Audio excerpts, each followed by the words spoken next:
The Israeli army has stepped up its operations in northern Gaza, pounding the area with airstrikes and encircling Gaza City. Israel Defense Forces are expected to enter the city soon. They've been preparing for urban warfare with the Islamist militant group Hamas, which is likely to lead to a sharp rise in casualties. The Israeli troops have already severed Gaza City from the south of the territory. Now, in an interview with US broadcaster ABC News, Israeli Prime Minister Benjamin Netanyahu said that Israel will take responsibility for the overall security of Gaza after the war. Those who don't want to continue the way of Hamas, it certainly is not. I think Israel will, for an indefinite period, will have the overall security responsibility, because we've seen what happens when we don't have it. When we don't have that security responsibility, what we have is the eruption of Hamas terror on a scale that we couldn't imagine. Well, for more, I'm joined now by DW correspondent Ben Fajzullin, who's in Jerusalem. Good morning, Ben. Good to see you. So, as we've just heard, Israel's Prime Minister said that the country will take responsibility over the Gaza Strip after the war. What does he mean by that? Well, responsibility is one word and occupation is a very different one. We know that Israeli troops withdrew back in 2005. We also know what Hamas' reaction would be. A senior official in Lebanon saying it would never accept a puppet government. You also have to remember that the right-wing religious government of Benjamin Netanyahu is under fire at the moment. Netanyahu himself, a dead man walking, as he's been described. His career sounds like it's already over. Protests here against him and his government only continue, so there's certainly a lot of pressure over him that would bring into question whether or not Israel does have any authority. When it comes to the PA, though, the Palestinian Authority, and these have been the suggestions so far by US Secretary of State Antony Blinken, it has very little authority and autonomy over parts of the West Bank at the moment, and to put it in place to govern the Gaza Strip would also be highly problematic. There has been talk of a group of several governments coming together and international agencies to perhaps govern the Gaza Strip and provide security, but that is also under question. Now, Ben, the Israel Defense Forces are intensifying their focus on Gaza City. Did the IDF give much detail why specifically there and with what aim? Well, Gaza City is the biggest city. It's expected to be the stronghold of Hamas. No one knows for sure exactly where they are in their tunnels. But the IDF, or Israeli Defense Forces, have managed to separate, they say, the Hamas strongholds of the north and south, and are now operating at full force. There have been new plans approved by the Health Ministry. But if this next phase is to begin and troops start entering Gaza City, according to media, that could happen soon, then this would mean fierce urban warfare and could mean high casualties on both sides. We're talking about high casualties as well as far as civilians go, with hundreds of thousands staying, a humanitarian corridor remaining open, but Israeli troops only able to secure part of that. The Health Ministry overnight saying that another 292 people have been killed, hits on hospitals, and more Hamas rockets flying towards Israel. Ben, briefly, if you could, Israel also says it's open to pauses in Gaza. What more can you tell us? This was mentioned in an interview, the White House also saying that this has been mentioned in talks between Netanyahu and Biden, but a complete ceasefire is totally off the table. All hostages would have to be released for that, and Netanyahu would like to see all hostages released even if there was some sort of temporary truce of types. The pressure, though, mounts, and a lot of pressure coming not just from abroad but also locally because of the hostages held and the hostage families putting the pressure on Netanyahu. Thanks, Ben. DW correspondent Ben Fajzullin reporting from Jerusalem. The Hamas-controlled Gaza Health Ministry says that more than 10,000 people have been killed by Israeli strikes since they began their campaign a month ago. Many Gazans have been heading to the south of the Strip in the hope of avoiding Israeli bombing, but nowhere in the territory is truly safe. In Gaza, the human cost of this conflict keeps on mounting.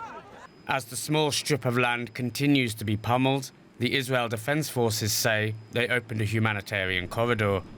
This allowed Palestinians to evacuate the north, where the bombardments are heavier, though it seems that nowhere in the Strip is truly safe. An Israeli airstrike hit a residential building in a densely populated district of Khan Yunis in southern Gaza. They are all children, not a single adult, all children. The whole building collapsed on them. These are your goals, Netanyahu. May God take revenge on you. Hundreds of thousands of displaced Gazans are now living in makeshift shelters in the south of the Strip as Israel intensifies its bombardments. For this hospital employee, just one missile strike took everything away. I was working my shift at the hospital when the casualties started arriving. To my shock, I saw among those martyred were my wife Maysoon, as well as our 4 children, the youngest of which was 8 months old. It's an all too familiar story for many living in the Gaza Strip. The war between Israel and Hamas shows no sign of letting up. And it's the people on the ground who are paying the heaviest price of all.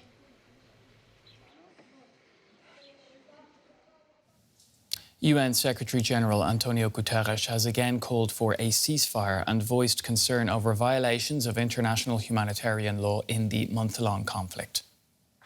Gaza is becoming a graveyard for children.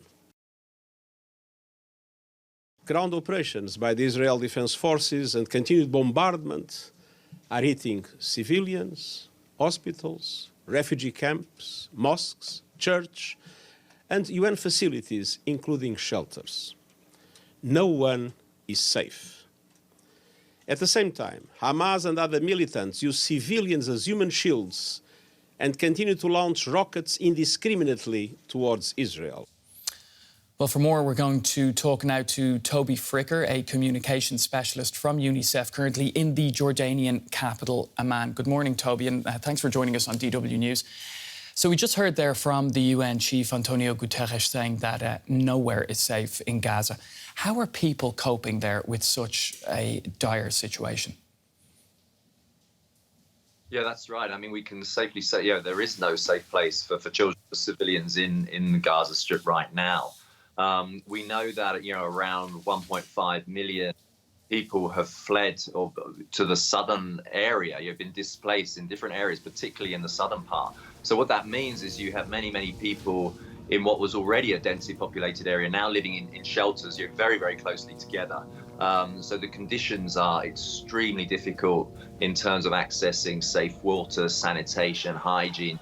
These issues that compound the other issues, which is staying safe, trying to stay safe, day in, day out, and that stress for children, particularly, of going through this on a 24-hour basis, and that's why UNICEF, why the UN Secretary General, as you heard, calling for this immediate humanitarian ceasefire, and also to then be able to scale up the amount of life-saving aid that we can bring into the Gaza Strip, but importantly, then move around, in a safe way.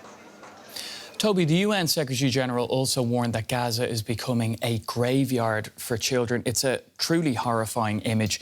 Do we know how many children have been killed? Yeah, I mean, well, if you look at the reported numbers of more than 4,000 children who have been killed, and many, many, many more injured, then saying it's becoming a graveyard for children is, we can say that. I mean, the numbers are horrific. And again, that's why the protection of children, the protection of civilians is so important. As the statement, there was a joint statement with UN heads and civil society, saying enough is enough. We're now, for a month now, we've had this same day in, day out, this horrific bombardments. We still have children, civilians held hostage inside the Gaza Strip who need to be immediately released as well. And you have rockets flying into Israel traumatizing people there as well. So this needs to stop now, and that's why the UN Secretary General has been speaking out again, and that's why the UN's coming together and many others to keep calling for this humanitarian ceasefire. Communications were restored in Gaza on Monday after being cut again. How has the lack of communications affected people's lives? Yeah, the lack of communication is a massive impact on children, on families inside the Gaza Strip. We've heard from our staff members when it was reconnected, how isolated and even more scared they feel. They're then removed from family members within the Gaza Strip. They can't contact, they don't know how they are. When people need urgent care, they can't call for that support, for ambulances to move around. And then also from a humanitarian assistance perspective, of course, it's extremely difficult to coordinate aid. I mean, you can't when you don't have any communication. So when those lines are cut, when there is no communication network, it's extremely difficult for humanitarian workers, but also extremely scary, if it can be even more scary for families living inside the Gaza Strip who are completely isolated. Now, Israeli military have said that it's surrounded Gaza City and it's preparing for expected ground battles. How has your organisation been preparing for this? Yeah, I mean, we're massively, massively concerned about the northern part of the Gaza Strip. I mean, if you can talk about one specific part now, the northern part is even more dangerous, let's say, than other areas, because we have many, many families, many children, many civilians who are trapped in the northern part of the Gaza Strip. So we're hugely concerned because it's not just the safety, but also the access to, particularly to safe water, to food, to medical supplies, which were already extremely low. And now we're massively, massively concerned because also for us to work there as humanitarians, it's almost impossible. So that this is a huge concern, which is, again, why we need space, this humanitarian ceasefire to then be able to support people, particularly inside the northern part of Gaza Strip. Thanks, Toby. Toby Fricker from UNICEF joining us from Amman. I'm joined now by Jonathan Spire, Middle East expert and author in Jerusalem. Welcome to DW News. Jonathan, what do you make of Benjamin Netanyahu's remarks about taking responsibility for the overall security of Gaza? Well, it's been the stated position of the government of Israel for a while that the goal of its war effort in the Gaza Strip is to bring down, to collapse the Hamas government in Gaza, the one which, of course, launched the atrocities against Israeli civilians on October 7th. It's not been so clear until now what Israel intended to, as a successor authority to the Hamas authority. And I think from Netanyahu's remarks, it's become clear that what we'll be talking about, if indeed, of course, Israel achieves its mission, its stated mission in the Gaza Strip, will be a combination, something like what exists in the West Bank, I would suggest, of a Palestinian authority of some kind or another governing authority of some kind, but with a continued Israeli security presence and commitment within the Gaza Strip. So that's the way that I would interpret Netanyahu's remarks. Now, Netanyahu also says he's open to pauses in Gaza fighting for aid. Do you think that's because of pressure from the United States? Very possibly. I think that there is a sort of gamut of opinion right now. The UNSC was discussing, I think yesterday, the issue of ceasefires. And of course, the position of some of the members there, China, I believe, and others, was for an open-ended, what they call humanitarian ceasefire. The American administration is calling for what it calls humanitarian pause. That's to say a ceasefire of a few days. I think what Netanyahu is clearly positioning to do is to say, well, Israel's not necessarily opposed to very brief tactical pauses, but I guess what the government of Israel will be trying hard to convey is that Israel is very seriously committed to the military mission which it has set itself, which, to reiterate, is to bring down the Hamas authority. From that point of view, a ceasefire certainly, or even a long pause, allowing Hamas to regroup and re-equip its fighters would very much not be on the agenda. So yes, I think that the Prime Minister of Israel is seeking to sort of position himself in order to continue to advance Israel's agenda and intentions without risking a rift in a certain sense or a decline in a certain sense in the currently close relations between Israel and the US administration. Now, Jonathan, in the case that Israel does take responsibility for the overall security of Gaza, talk us through some of the major challenges, I'm assuming we're talking about here, that Israel would face in that, if that were to take place.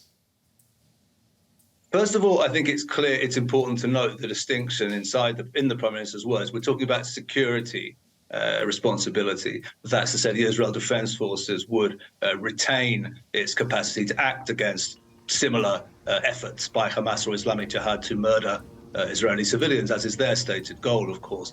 I don't think it means that Israel would be wanting to take on political responsibility, which does then, of course, introduce very much a challenge for Israel, and indeed I would suggest for the international community, which is who then, in fact, would rule Gaza. Would it be the Palestinian Authority of Ramallah? Notably, Secretary Antony Blinken was recently meeting with Mahmoud Abbas in Ramallah, but the sense seems to be that he would only accept any return in return for diplomatic concessions, which might be difficult to find. Would it be some combination of perhaps Arab forces and countries that have been noted? The Emirates, Egypt, Morocco even. These are all things that have appeared in media in recent days. Some people have suggested that Mohammed Dahlan, the former Gazan strongman, today a resident of United Arab Emirates and close to the authorities in Abu Dhabi, might be able to play some role. So, yeah, I think there are very, very major question marks over the political and administrative future of Gaza, if indeed the Hamas authority is brought down. I think what Netanyahu is doing is he's saying, well, bottom line, whatever the future is, it should be understood that Israeli forces will intend to maintain freedom of action in Gaza against those who would harm Israeli civilians. Thanks, Jonathan. Jonathan Spire, Middle East expert and author, joining us from Jerusalem. Thanks very much.